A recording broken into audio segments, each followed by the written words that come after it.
为和平而突破极限的高达，非 E 零式高达 EW 设定解析，惨遭大破到解体的机体，新机动战绩高达 W 无尽的华尔兹设定解说，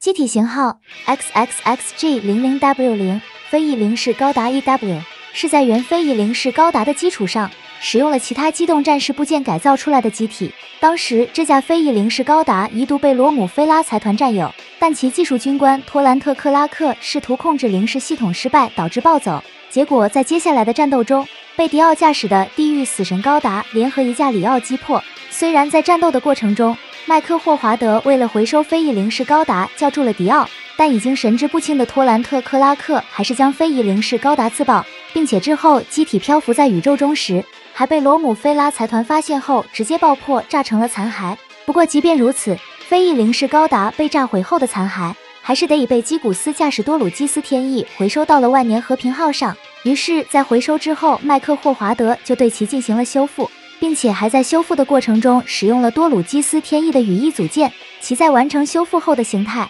便是这一型带有羽翼的非 E 零式高达。为了表示区分，也被称为非 E 零式高达 EW。 从外形上看过去，该非 E 零式高达 EW 的造型已经发生了非常大的变化，其最显著变化的地方便是在机体背后新安装的羽翼部件。该羽翼部件一共由4片飞翼组合而成，所使用的材质是跟机体装甲一样的高达尼姆合金，因此可以拿来作为盾牌，为机体提供防护。尤其是机翼展开后的面积很大，只要一对机翼就能够包裹机体全身，这样不但给机体提供了全方位的防护，也有利于降低机体从宇宙突入大气层时与空气摩擦所带来的影响。而值得一提的是，这个新增的机翼部件不仅仅只是在外形上酷似羽毛，其在结构上也是完全模仿鸟类的翅膀，并且采用了纳米技术进行控制，这样就能像鸟类那样挥动翅膀，由此让非 E 零式高达 EW 具备了十分独特的机动能力。特别是当机翼在受到剧烈冲击和高温时，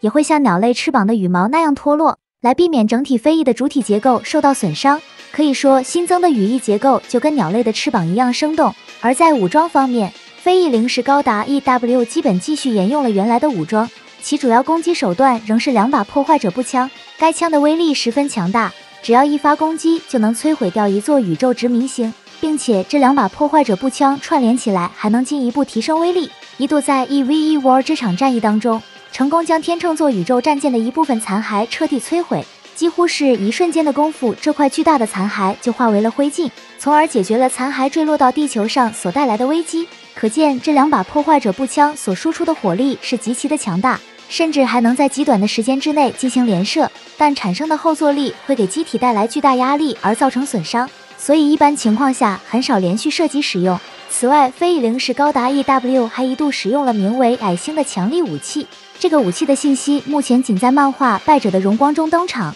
是希罗维从零式系统里提取后制造而来。该武器既可手持使用，也可与双联破坏者步枪组合使用，而且3个矮星炮还能叠加一起使用，特别是在跟双联破坏者步枪组合时，还能够有效大幅度提升攻击威力，这在制造出来后的一场战斗中就得到了体现。但是由于希罗维找的制造材料不过关，使得矮星炮在发射后就损毁，活脱脱成了一使用就会损毁的一次性武器，这让一旁看到这一幕的路克雷西亚诺因感到震惊不已。而在近战武器方面，仍旧跟原来一样配备的是2把光束剑没有变化，但收纳位置则挪到了机体新增的羽翼部件上。作为高达机体一直使用的近战利器，该光束剑已在之前的战斗中就展现出了强大的破坏力，很轻易就突袭对方跟前时将其击破，这在对付那些还未装备近战武器的机动战士极为有利。剩下的武装还有内置在肩膀位置的2门多管加特林机炮，来用于打击近距离范围内的目标。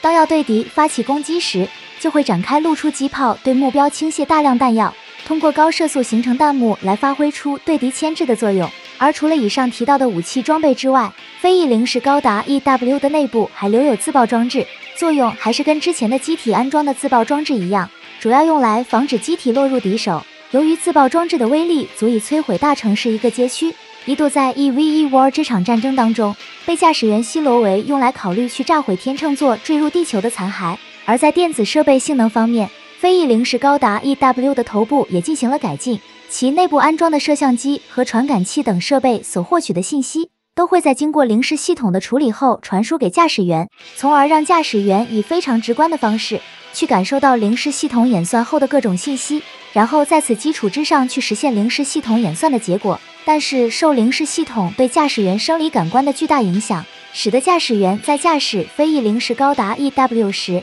精神状态很容易受到来自零式系统的强大干预。所以如果驾驶员没有足够坚强的意志，将很有可能失去理智，陷入到精神暴走的状态。此外，在漫画《败者的荣光》当中，非翼零式高达 EW 还有 MA 形态，其套在头部的整流罩跟原型非翼零式高达一样，在 MS 形态之下可作为盾牌使用。而为了便于在宇宙中长距离的航行，还为零式飞翼高达 EW 配置了大型球形推进器。该球形推进器一开始是为了地火之间的星际运输使用，直到 AC-196年爆发了玛丽美亚之乱，这个球形推进器装置就被应用到了机动战士上。当时卡图尔为了将正在送往太阳的高达重新送回来，就是使用了这个球形推进器装置，将非翼零式高达 EW 及时的送到了希罗维的手中。就这样，希罗维得以再次驾驶非翼零式高达 EW 去前往解决这一场突如其来的玛丽美亚之乱。然而就在非翼零式高达 EW 即将突入地球大气层的时候，